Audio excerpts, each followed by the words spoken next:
Olá pessoal, espero que todos estejam bem. Eu me chamo Natália, sou médica gastroenterologista. Se você está aqui nesse espaço hoje é porque você tem alguma dúvida sobre diarreia crônica ou possui algum familiar, parente próximo que esteja enfrentando esse problema. Então eu vou aproveitar esse espaço para conversar com vocês sobre algumas definições. O que é a diarreia crônica, quais que são os sintomas, como que a gente identifica os sintomas e sinais de alarme, quando a gente deve procurar ajuda de um especialista e as informações relevantes no momento da consulta. Então, antes de tudo, o que é uma diarreia crônica? Na medicina, a gente divide a diarreia de acordo com o tempo de persistência do sintoma. A diarreia ela vai ser classificada como aguda nas primeiras 2 semanas, subaguda entre 2 e 4 semanas e finalmente a diarreia crônica quando ela persiste por mais de 4 semanas. E quando eu digo persiste, é uma diarreia que normalmente não vai ter um caráter oscilante, ela permanece presente ao longo desse tempo, diariamente ou quase que diariamente. Além do critério do tempo, a gente tem também aquilo que a gente define como diarreia. A diarreia, ela vai variar de indivíduo para indivíduo, né? Então a gente tem uma margem de definição bastante ampla. De modo geral, é quando a consistência das fezes reduz, ficando mais pastosa ou liquefeita, e quando a frequência dessa evacuação também aumenta para além daquele número que normalmente o indivíduo vai apresentar no seu padrão evacuatório usual. O que é normal de padrão evacuatório, né? 1 vez por dia ou até 3 vezes por dia a 1 vez a cada 3 dias. Então, é comum haver, de acordo com a variabilidade entre as pessoas, também uma variação do que é o padrão de evacuação, a frequência de evacuação normal. Então, de novo, até 3 vezes ao dia, sendo o intervalo máximo de 1 vez a cada 3 dias.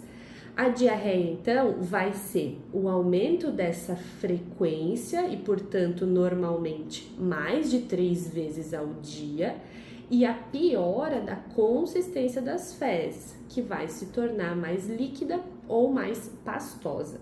Então, obedecendo esses critérios, a gente tem o diagnóstico inicial de diarreia crônica. Dentro disso, a gente já entendeu quais que são os sintomas, né? Basicamente, alteração da frequência e consistência das fezes por um tempo maior de 4 semanas. Agora, a gente vai conversar um pouco sobre as causas que envolvem a diarreia crônica. A gente sabe que quando a diarreia persiste ao longo do tempo e ela continua dessa maneira, a gente tem que começar a conversar não mais de insultos infecciosos que tendem a ser transitórios, mas de intolerâncias alimentares, né? É mais comum hoje no mundo uma diarreia crônica representar uma intolerância alimentar, como intolerância à lactose, intolerância à frutose, ao glúten, doença celíaca. O médico, nesse momento, precisa fazer com você um recordatório alimentar para identificar o seu padrão de alimentação e se dentro daquilo ali existe algum componente alimentar que esteja relacionado com intolerâncias alimentares. Nesse momento, quando a gente fala de intolerâncias alimentares, a diarreia normalmente não é o único sintoma que vai estar presente. A gente vai ter alguns outros, né? Depois da ingestão do alimento, pode haver sintomas de estufamento, dor, náusea, cólica abdominal, acompanhando o quadro de diarreia. Outra causa bastante frequente são as parasitoses. Eu falo bastante frequente porque no passado era realmente uma causa muito importante. Hoje em dia, em regiões quando a gente tem um bom saneamento básico, não é tão mais comum como era, tá? Mas ainda assim uma situação que deve ser investigada. A parasitose, aqui eu falo especialmente da giardíase, por exemplo, é uma condição de saúde, uma infecção que pode se apresentar com um comportamento mais crônico e não tão agudo como acontece ali na virose e nas infecções bacterianas. A gente tem, sim, alguns sintomas norteadores, fatores de risco que devem ser avaliados nesse paciente e, claro, exames para a gente direcionar essa possibilidade diagnóstica. Outra grande causa de diarreia crônica são as doenças inflamatórias intestinais. As doenças inflamatórias intestinais englobam a retocolite ulcerativa e a doença de Crohn. Ambas são condições autoimunes, crônicas, onde o nosso corpo identifica o intestino como um agressor e passa a desenvolver uma resposta inflamatória no intestino. O resultado disso, normalmente, mas não sempre, a diarreia crônica, né? Aquela que perdura, portanto, aí por mais de 4 semanas. Novamente, muito importante a conversa com o médico. Nesse cenário, além da diarreia, nós teremos também outros achados, outros sintomas que vão sugerir a possibilidade desse diagnóstico e guiar o seu médico para que ele busque exames que direcionem ou não para cada uma dessas condições.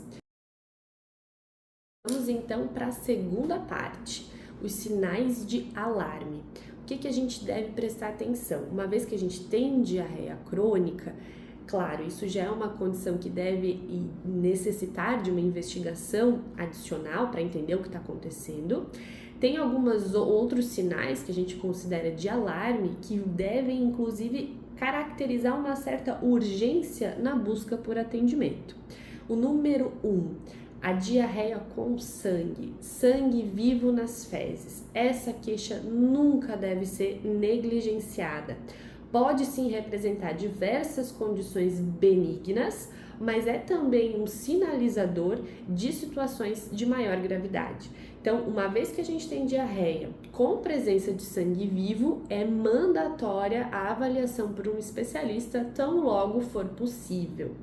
Outro norteador importante é o peso. Se você está tendo diarreia associada a perda de peso progressiva, também é um sinal importantíssimo de você buscar um atendimento especializado com certa brevidade.